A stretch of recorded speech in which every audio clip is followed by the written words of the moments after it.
Hello everyone, this is Loco S, and welcome to mission editing video number 2, and a whole bunch, in what's going to be a very long playlist of these. We're going to go over general AI unit and mission and player aircraft setup.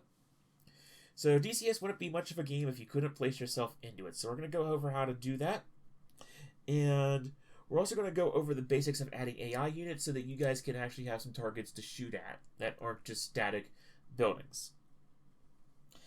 I'll be going over the menus in the tutorials, all the menus over here, going over each one of them, and hopefully we'll be able to get you enough information so that you can go ahead and start really diving in pretty deeply into it, because because the AI, while it's relatively simple, if the player's versions start adding a bit more and it gets a bit complicated, and some of the things are not self-explanatory, so we'll make sure I explain them. Recommended configurations for some things are going to be another tutorial. That's going to be a whole nother setup just because of how complex of a topic that can be. So to place an AI unit,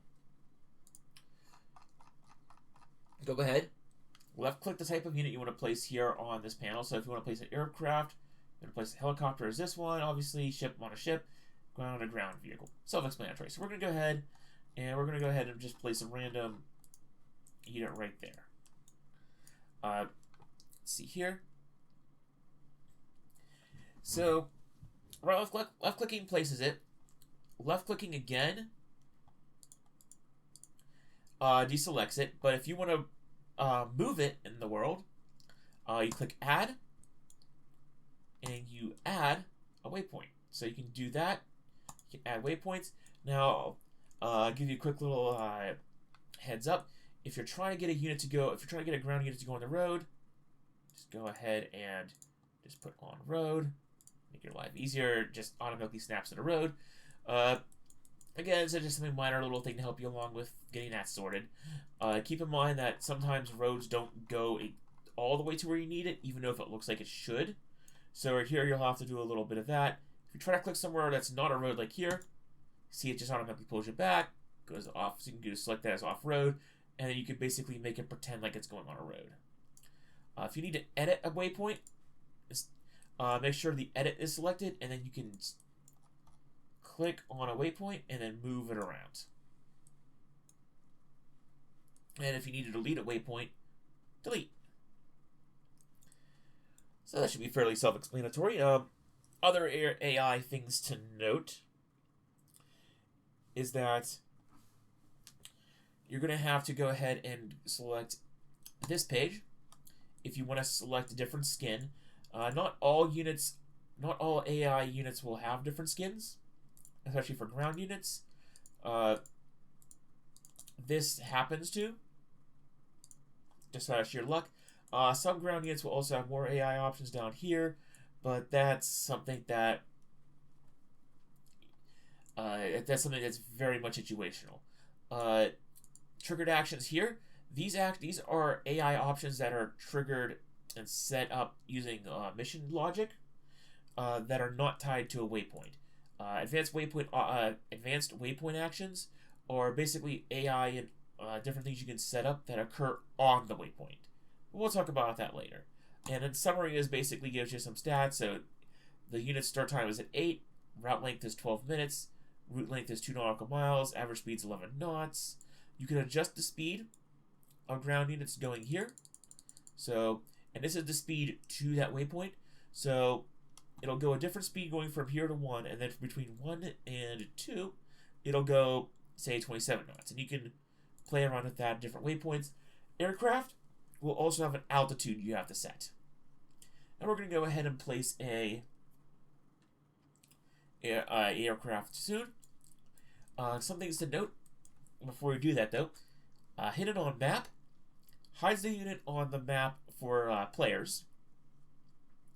So you don't see, so they can't see it on the F10 map during basically mission loaded and some briefings. Same with the planner. It's a very similar effect there. Hit on MFD. The reason I picked the SA-8 here is because it is a surface-to-air threat, and the F-18 and the F-16 have a function in on I believe their S8 or situation awareness page that if you have this unselected, so it's not hidden, it'll these threats, their initial positions on the map will be known, and it'll come up as like circle and a threat ring on the SA pages of those aircraft. If you want these to be basically unknown to the player as far as their SA page goes, you can select this and it won't show up on their SA page at the start of the mission. You can have late activation. Basically, this unit isn't activated at the beginning of the mission. That means it's not on the map. It's loaded into the game map, but it's actually not loaded into the world. You can do a late activation later on, then it'll spawn the unit and then trigger its actions. Game Master, basically only Game Masters can play with this unit and override its commands. Player can drive. You can have player. This is where combined arms comes in, where you can actually have certain units be player driven. Cold at start basically has it so that it's thermally cold at the start. This is useful for FLIR and other systems like that, if you want to play around with that. Visible before activation, basically you can have a unit be late activated, but still visible to the players. Also, on that note, if I place an object like here and I don't give it a waypoint, you can have its initial heading in any direction. As soon as you place a waypoint, it obviously has this initial heading that way. This is useful, by the way, for if you want to have units with AI that are active in a fixed position at the start of the mission. So if this SA8, all it's going to do is just stay there, and when you want it facing, say, this way, you can go ahead and set it up like that. It's useful for things like artillery and other things that you know are going to be in a fixed position throughout the entirety of the game, of the mission, and you just want to orient them so they're facing the right way. So we're going to go ahead. We don't want SA8s in this mission. That's a little bit overkill for what we want. Going down over here, I just want to showcase something about some Navy conventions and the like. Excuse me. So you want to make sure you name your groups. It will significantly help you later on when dealing with AI and keeping track of what's going on. Condition isn't really used. 100%. This is a % health bar. Country. Basically, country is used to filter out selection of units. So let's say we want to place a unit here. We can use combined. Like I mentioned in a previous video, combined joint task force is red. Gives you access to all the units, as does blue. But if you want to limit it by country, say we only want UK units, we can go to UK and it'll filter out the units based on that country. And also, sometimes you can have certain mission conditions and triggers and the like based on country rather than coalition. So that is an option you can do if you want to have a bit more fine control on certain things. So go ahead, exit out of that. Go back here. So we have unit. This selects the unit that you're editing, and the unit that you are editing is in yellow.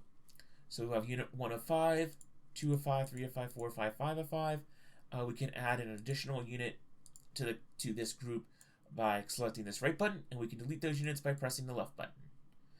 And ground units, you can select the category, you can select the subcategory, type, unit name, skill. Again, you can pop up here. Whenever I'm editing groups, I like to stay in here, mainly because I can do this. I can see what units I have in the group. Skill is basically the AI's skill. It doesn't really matter too much for ground units. We'll get more into that later. So that's it for general AI for ground units. Air units aren't really too much more different. We're going to go ahead and do a very quick demonstration of the small differences. Air units, again, they'll have name, everything's the same up here. Late activation, hit on MFD, some of the things aren't available. Some aircraft will have additional properties, so we're going to go ahead and say, let's play around with the Mirage 2000. Since it's an AI aircraft, a lot of these don't apply, but you can still adjust things like enforcing INS drift on AI aircraft. The start time start time, you can have triggered actions on an aircraft group. Payload is where things get interesting. I will go over this on the player aircraft, but they basically showcase you can adjust your AI aircraft, give them a payload, all that fun stuff. Let's do the payload adjusting and all that like on a friendly aircraft, or a player aircraft. So, player aircraft, so we're going to go ahead and have this player Skyhawk. Skill is where you want to be careful. So, skill, you want to have rookie, trained, and veteran ace. Ace on an AI aircraft, by the way, is very difficult. I wouldn't have too many of these in-game. Try to keep it veteran and below, unless you know what you're doing or you're purposely trying to give yourself a challenge. Random basically sets to a random skill level between rookie and ace. Client is used for multiplayer, or if you want to basically create a mission where you have multiple aircraft you want to choose from, and you kind of want to do sort of a aircraft of the day scenario where you have a mission, but you want to say one day fly it with the F-14, the next day you want to fly it with the F-16. You can use client to basically create one mission and sort of then pick which aircraft you want to fly that mission for that day with. Sort of like an Ace Combat experience. Players, if you really want only this mission to be created for one aircraft and that aircraft only, it'll automatically load the player into that aircraft for the mission. Tail number is something that aircraft also have. That basically, if you go over here to payload, most aircraft and most skins have this feature where you can adjust the actual tail number of the aircraft. So we're going to go ahead and adjust it to 117. Radio is for AI aircraft mainly. Radio basically has the aircraft be able to use radio comms for AI aircraft. Now, player aircraft, you will automatically have control of your own radio regardless, but you can use this radio for AI aircraft to basically allow them to talk on that radio to you. So, and this is the frequency that they would be contacted on. For the sake of argument, I have that set to the carrier's frequency. I'll get more to the radios later. Call sign is the call sign you're given, so we can pick from several different call signs. This is the group number and then the unit number, so 11. You can have the different options there. Password is used for clients, so it's used for basically, if you've ever seen on an online server Patreon slots, that's how you enter the password slot for this Patreon slots. Route, things to note for route. Again, you have your waypoint number. We don't have, the Skyhawk doesn't have an INS system. So, because it doesn't have an INS system, we don't really need to add waypoints in. But if you wanted to, say if we were flying an F-18C Hornet, and we wanted to add waypoints into the INS system, we could add waypoints here, and it would add them into the system. One point to note is, if you're using an aircraft with an INS system, and you're using it for ground attack, you don't want to place the waypoint over the target without adjusting its altitude to the ground level. So, let's say we wanted to, let's say this is an F-18C, we wanted to bomb this radar dish here, you would have to make sure to place this waypoint here, which is close enough to hit it, and then adjust the altitude to 0 feet. Now, for an aircraft, if you adjust altitude to 0 feet, it'll basically drop it to the surface level of the ground. And you can go over here, and if you want to do above ground level, you could swap between the two. So you can have adjusted to that. So you can adjust AGL and MSL. So that's above so MSL is above mean sea level, and AGL is above ground level. If you want to do very close to map of the Earth flying for your AI, use AGL. MSL is more or less if you want a fixed altitude. That comes more into effect whenever you're using with this becomes more useful if you're playing with AI aircraft than player aircraft.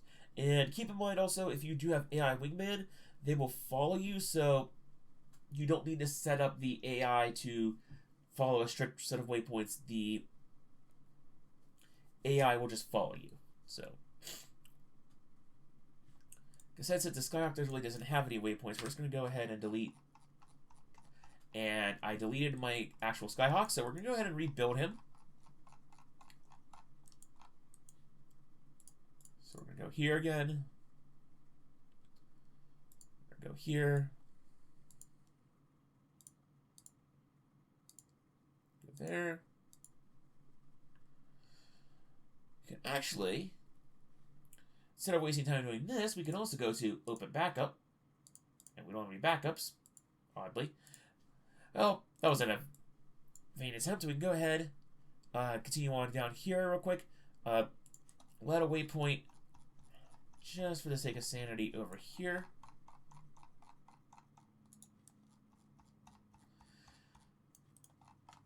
Again, keep in mind, AI aircraft will follow the altitude and speed to the letter.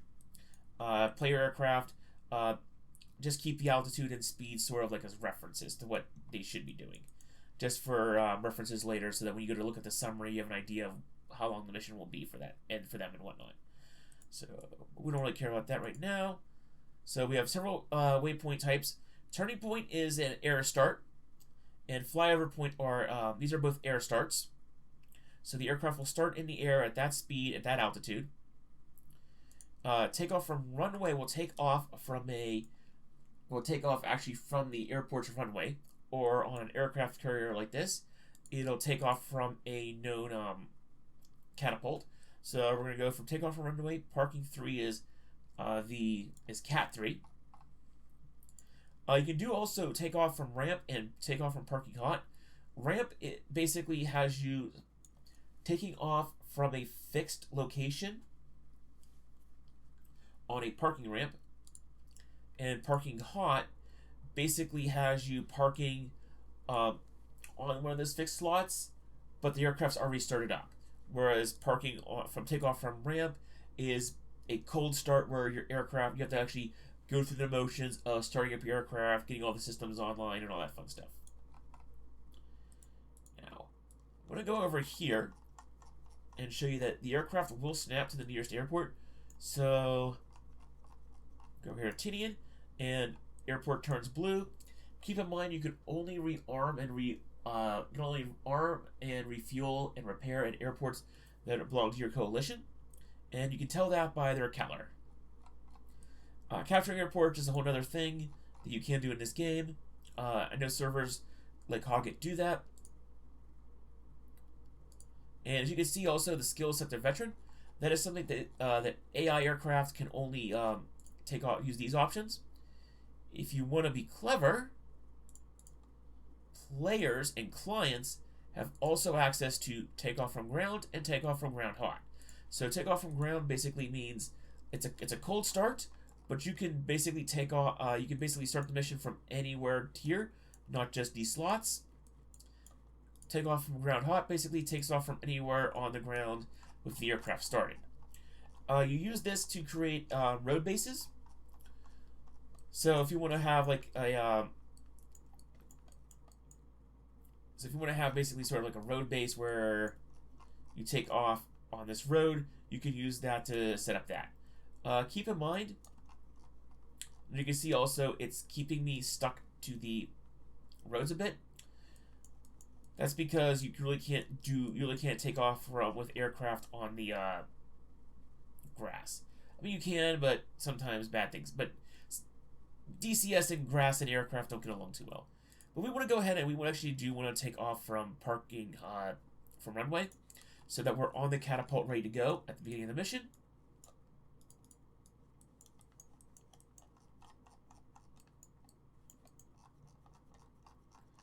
There we are.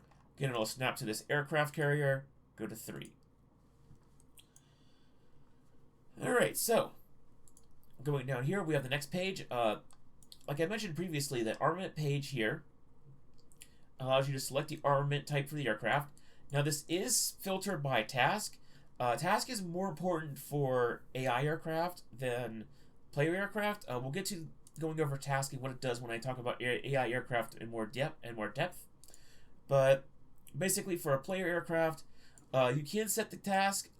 Gives the player a little bit of reinforcement to what they should be doing. The main purpose for setting the task for a player aircraft, though, is to set up the mission to basically filter out the payloads, because every one of these payloads is tied to a certain task setting for the pre-generated payloads. But you can go down here and create your own payload. You can go down to New, select a new payload, and then it'll open up a new slot like I've done down here. So we can have this as a new payload. We're going to go ahead and select this payload. We can also copy this payload, make a copy of it, edit it around, and then rename that payload to something different. So we're going to go ahead. This is going to be the payload that we've selected for the our aircraft. And payload restriction, this is something you want to do if you're trying to set up if you're trying to get your players to be very more either restricted on their payloads, or like on a multiplayer server you only want them access to a certain range of payloads, or even on some certain missions where you want to basically give the players options for building their own loadout, but you don't want to give them access to, say, JDAMs or a certain type of mission, payload restriction. You can go here and restrict payloads not only by type, but also by pylon. So if you only want, for instance, strikes to be on the outboard pylons on the A4, just go ahead and just X that out and it'll allow strikes only on the outer two pylons. But we're not going to play with that too much. That's going to be our payload. You can select paint schemes here. Paint schemes can and will be restricted by nation, but you can go ahead and go to Task Force Blue and it'll get access to all of the skins. There's also a way in the skins themselves to set them to be any country, but that's another tutorial for another day. So there we go. There's your tail number. The dynamic numbering works on that. Again, Enfield 11, 277.25 was the radio we selected earlier. And that's it, and all set up here. Now, so that's it for armaments. If you want to, and also if you want to add the payload, you can just right-click on these and it pops up with everything. If you do notice, by the way, the payload's doing weird things. Like, for instance, if I were to select, say, allow 3 2 times like this, but it gets rid of but if it gets rid of payloads and other payloads, that means that there's a hard-coded limitation to what you can carry, which does happen on certain aircraft like the Mirage 2000 and the Tomcat. Just something to keep in mind. Real quick over here for the rest of the armament panel, civil plane basically removes the ability for the aircraft to carry any weapons. You'll get rid of the ability to carry any weapons on the pylons. You'll basically be restricted to carrying things like external fuel tanks, smoke pods, things like that. You can set how much internal fuel is in the aircraft. Obviously, setting this to 0 is a bad idea, but there are certain times where you might want to reduce the amount of internal fuel the aircraft has at the start. Like, if you want to simulate, if it's an airborne start, and you want to simulate the aircraft being in the air for a while, that's one option. Option number 2 is, depending on the airfield, you might want to have it actually be a slightly lower fuel limit so you can carry more payload if it's a short runway. But we're going to go ahead, catapult assisted launch, A4 Skyhawk, full load. Get some more information about the aircraft's weight down here. The maximum weight's more of a suggestion in DCS. Unless you're flying helicopters, there's no real worry about being overweight on the aircraft, other than the fact you might deal some aircraft have a model where you might deal damage if you're overweight and you try to pull too many Gs, but in general, this isn't really modeled in DCS too much. But do keep in mind, it is something to be wary of, because you could theoretically load your aircraft up very heavy and then wonder why it's taking so long to rotate and to get off the ground. So keep it in mind, keep an eye on it, but you don't have to worry about going over it too much. Chaff and flare, this is how many countermeasures you have. Generally, there are a fixed number of total amount of countermeasures you can have. They also go in segments. It's not like you can have 29 chaff and 31 flare. They tend to, for most aircraft in general, they tend to go in buckets of. They tend to be increased and decreased in buckets. So you can adjust chaff, you can adjust flares. Chaff is for radar, flares are for IR SAMs. Gun, this is the amount of gun ammo and percentage you can have. They don't do number of rounds. They just do total amount of gun rounds you can carry and ammo type for the gun. You have combat mix, armor for this aircraft at least. You have combat mix, high explosive incendiary for late targets, and then armor piercing for slightly heavier armed targets. There are plenty of other round types, but those tend to be generally your two options, or either a mix, high explosive and tracer, incendiary, and then armor piercing is usually your third option. Again, triggered options it doesn't have. Summary, just how long it thinks it's going to take you to do the mission. We don't really care too much about that. Failures is something that player and client, player aircraft have to worry about. You can set it up. You can set up failures to happen. If you don't want any failures to happen, leave this page as is. It's always usually blank. If we want, for instance, the autopilot to fail, we can select it, and then we can determine after X many hours and X many minutes, within X many minutes of that time, what's the probability of something going wrong. Again, most of the time most missions don't really play with this too much, but it's something that you can add if you want to give a little bit more challenge to your players. Radio presets, this is big. A decent number of the aircraft in DCS, not most, but a decent number of the aircraft in DCS cannot change their radio presets. And Russian aircraft are even in a worse state because Russian aircraft only can use presets, and if you don't set up the presets right, they won't be able to communicate with anyone in game. So you can basically go through here and reference different frequencies. So that the carrier uses, you can set the carrier to have run its own frequency. So 227.25. Go over here.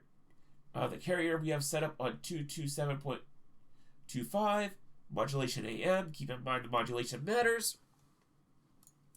Go over here, and then we can make sure at least one of the presets is 227.25, which is our number one channel.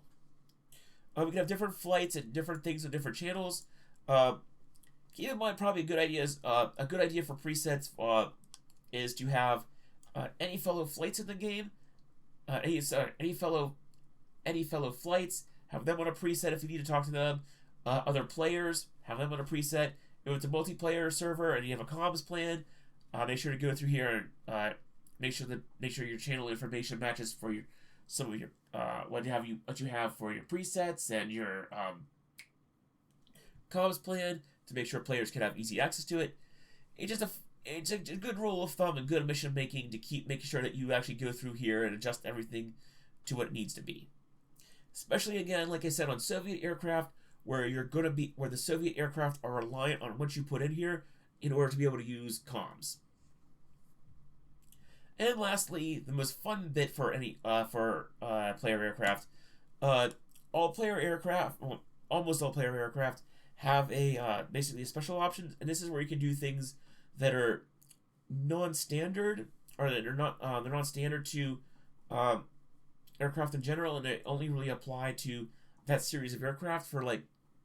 For instance, with the F4EC, we have an option to remove its ECM panel, automatic catapult power mode, enable plate vision. These are very specific to every aircraft, and I do want to make a video tutorial series covering both loadouts and what all these individual waypoints mean. And that's pretty much it for this tutorial. Hopefully that's the last that we'll need for the long tutorials. Everything out from here on out should be relatively concise. But we actually did cover the majority of the issues and the majority of the things that you will need to know when you're building your first mission. You can easily at this point start building missions where you place down your aircraft either on a runway, on a cold start, on a hot start in the air, and then have some ground targets or AI targets to fight. So, anyways, with this video done, this is Loco S signing out, and I'll see you all next week for another video in this mission editing series.